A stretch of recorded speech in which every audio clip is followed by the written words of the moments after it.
what you can read in the latest issue of Foreign Affairs, the main establishment journal, just came out. Lead article on how there's a conflict developing between the liberal rule-based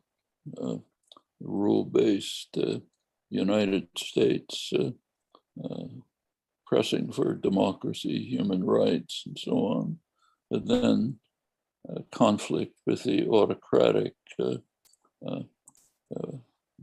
world led by China, with countries like Cuba and Russia. That's what's developing. And try to talk to a Latin American audience about this. Collapse with laughter. Yes. Seen the rule-based democracy promotion of the United States, plenty of it.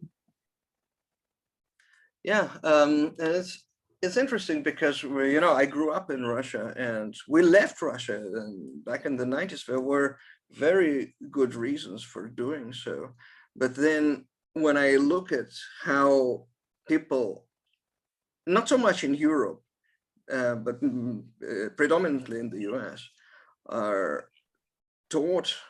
I mean, it seems like, there's a fundamental difference in teaching people how to think and teaching people what to think. And when it comes to Russia in particular, people are taught what to think, and so strongly that there is just, I remember back in 2016 or whenever this whole anti-Russian wave started. And I don't really take sides in the sense. I mean, I love Russia in the sense that it's a country that gave me birth and education. That's where I learned to play the cello. I love Europe because that's where I got my secondary education. I love the US because that's where I do my Alzheimer's research.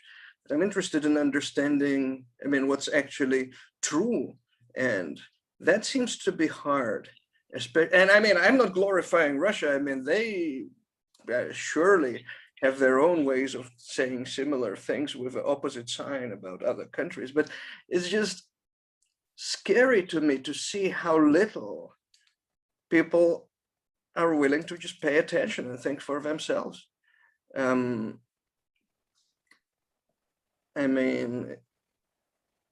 really don't know. It shouldn't be such an exception in the world where there's so many good books to read and so much information available. Instead, people are all glued to their smartphones and are collecting pseudo information and try, based on that pseudo information, to come up with pseudo realities about the world. And so it's really scary stuff, actually.